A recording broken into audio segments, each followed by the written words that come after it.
Bonjour et bienvenue pour ce nouvel entretien de France 24 et de Radio France Internationale. Nous sommes aujourd'hui à Niamey, au Niger. Avec nous, le nouveau président élu qui sera investi le 2 avril prochain, Mohamed Bazoum. Monsieur le Président, bonjour. Bonjour. Merci de nous recevoir chez vous à Niamey avec Christophe Boisbouvier de RFI. Monsieur le Président, bonjour. Bonjour. Alors le Niger vient de vivre un scrutin inédit car pour la première fois, il y a une transition démocratique qui voit deux présidents élus se succéder. Mais c'est un scrutin qui a été entaché par une crise post-électorale qui a agité les rues de Niamey, les rues de quelques villes du Niger. Alors est-ce qu'on ne s'est pas un peu réjoui trop vite, Monsieur le Président? Et en un mot, est-ce que ça n'estompe pas une forme d'état de grâce qu'on pouvait espérer pour votre début de mandat? Non, je ne le pense pas. Il y a eu une petite tension dans la ville de Niamey sur moins de 2 jours, en vérité, ce qui dénote le caractère un peu artificiel de cette agitation. Et puis, après 2 jours, ça s'est totalement essoufflé. C'est la preuve que ce n'était pas authentique. En vérité, certains acteurs avaient annoncé qu'il y aurait des troubles le jour même des élections, avant qu'on ait quelque idée que ce soit des résultats. Cela dit, nous aurions souhaité qu'il n'y ait pas ces troubles, parce que c'est pour la première fois que ça se passe, mais aujourd'hui, c'est plutôt derrière nous.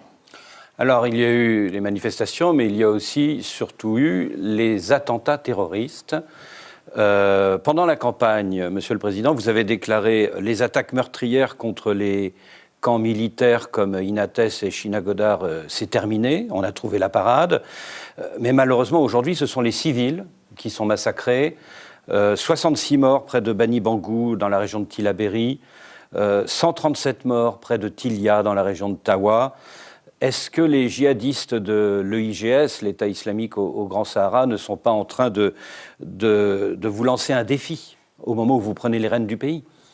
Je ne pense pas que ça ait quoi que ce soit à voir avec les élections et les résultats. Cela procède seulement d'une dynamique sur le terrain, dans le rapport des djihadistes avec les communautés sur lesquelles ils veulent imposer leur dictat.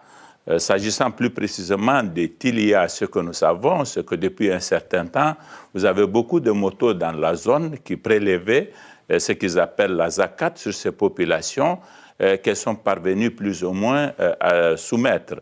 Mais ces dernières semaines, du fait de la présence d'une patrouille vigoureuse de la garde nationale et d'une évolution un peu plus au nord dans la zone des Egarek, les populations se sont montrées un peu plus réfractaires à payer la dîme et certainement que ce qui s'est passé a à voir avec cette situation. Ce que je sais, c'est que il y a de cela quelques semaines, les djihadistes sont venus voir cette communauté des Ifokaritanes pour leur dire « ça ne suffit plus que vous payiez la zakat.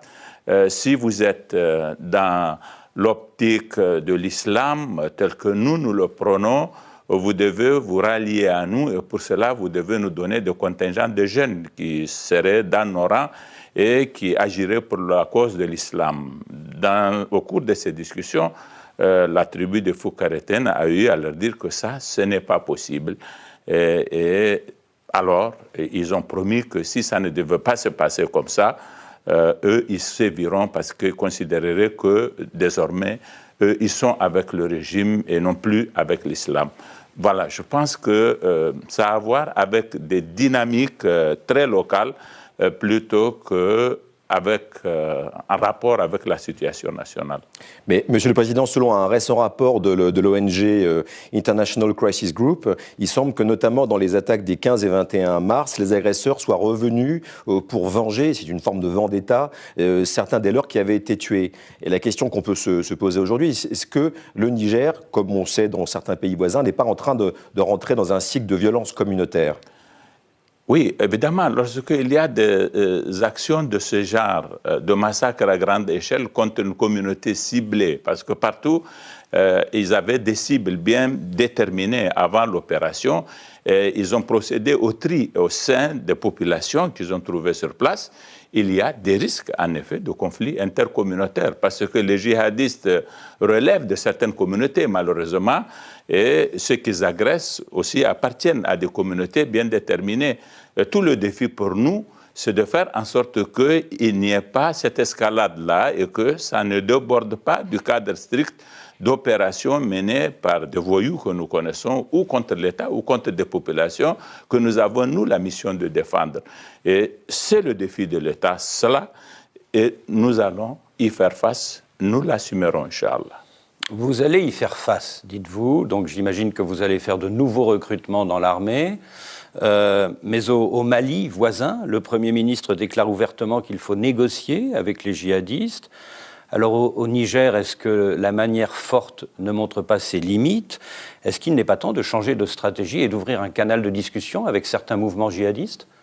Vous avez des situations très différentes. Au Mali et au Niger, et comparaison n'étant pas raison, nous ne pourrions pas envisager quelque dialogue que ce soit, nous, dans la mesure où vous n'avez pas un seul chef djihadiste nigérien, vous n'avez pas une seule base de djihadisme sur notre territoire et vous n'avez jamais entendu une quelconque déclaration d'un acteur majeur qui fasse allusion au Niger, à la gouvernance à l'œuvre dans ce pays et qui pose quelques problèmes que ce soit. Au demeurant, lorsque, en avril 2016, j'ai été placé à la tête du ministère de l'Intérieur, j'ai essayé d'avoir un canal de discussion. J'ai envoyé des émissaires chez des jeunes Nigériens qui sont dans l'IGS et qui sont très opérationnels sur notre territoire.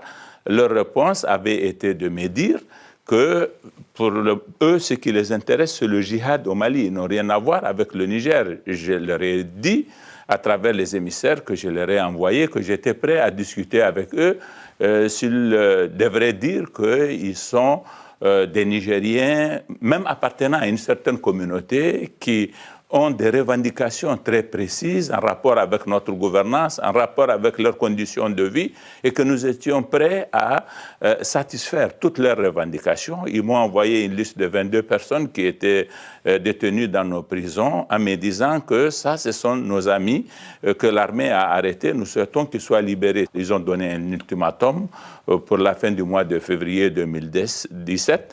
Après quoi, m'avait-il prévenu, nous arrêterions le cessez-le-feu que nous sommes en train d'observer depuis que vous êtes au ministère de l'Intérieur, que vous avez essayé de discuter avec nous. Et puis, vers la fin du mois de février, ils nous avaient en effet attaqués et depuis lors, la situation s'est dégradée. Nous n'avons pas de Nigériens, nous n'avons pas de partenaires nigériens, nous avons des gens du Maghreb qui sont à la tête de l'IGS et qui font le djihadisme au Mali principalement, selon eux en tout cas, et qui font des incursions au Niger. Nous ne pouvons pas discuter avec des gens qui ne sont pas des Nigériens.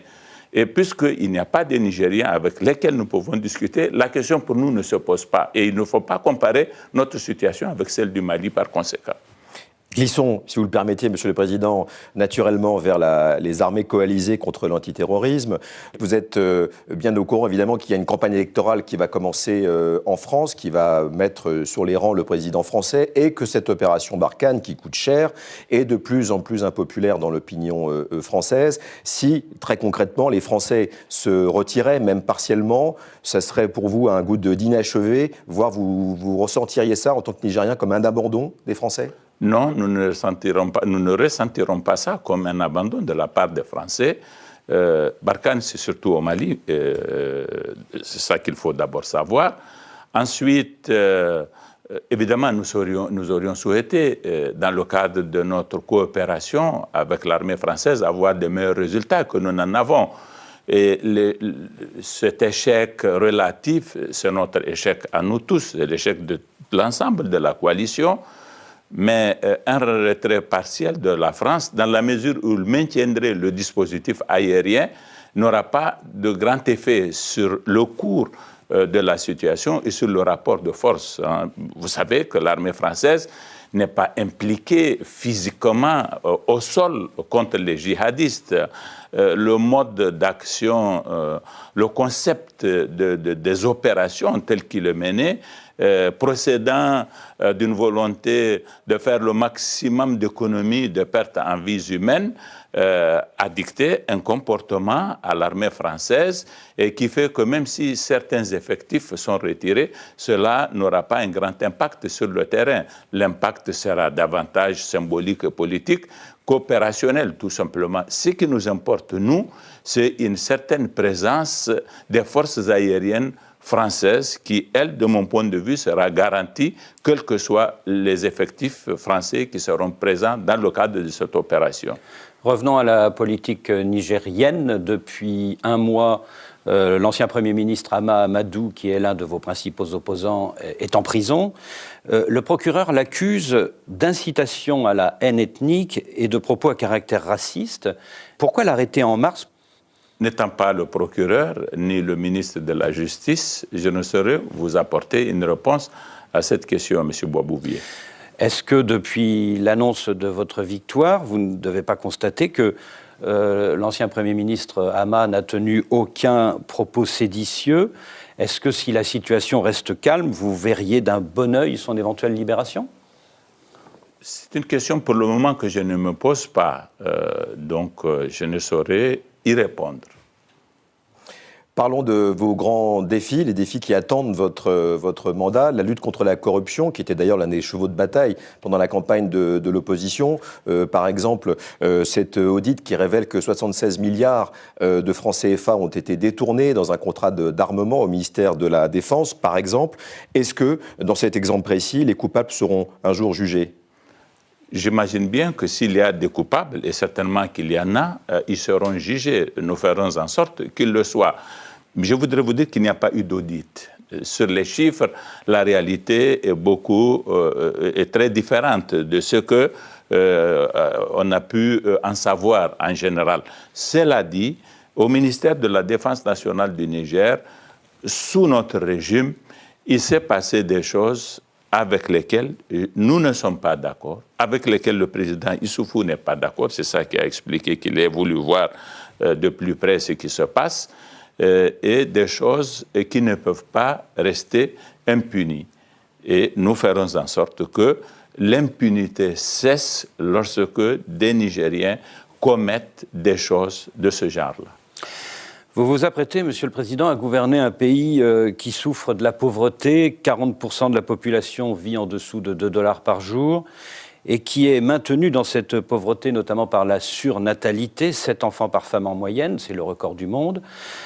Comment allez-vous réussir à relever ce défi, là où, il faut bien le dire, tous vos prédécesseurs ont échoué?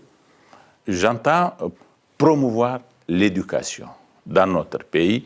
Ça me paraît extrêmement important et mettre un accent particulier sur la scolarisation des jeunes filles dans des conditions différentes de celles qui ont été jusqu'à présent à l'œuvre, de façon que nous puissions retenir au maximum les filles à l'école. Pour cela, je compte notamment créer des internats dans les collèges de proximité au niveau des villages. Nous avons ce que nous appelons les collèges ruraux.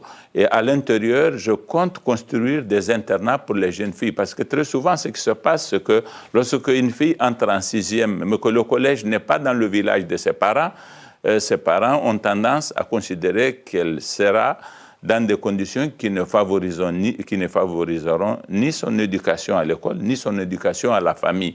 Et la pratique, c'est de les retirer, de les sortir du système scolaire. En construisant de nombreux internats dans les collèges de proximité, j'entends faire en sorte que ces filles soient à l'abri de mariages précoces. Et lorsque nous maintiendrons les filles à l'école jusqu'à l'âge de 18 ans, nous aurons éviter à chacune de ces filles un mariage précoce et quelques couches, peut-être 2, peut-être même 3.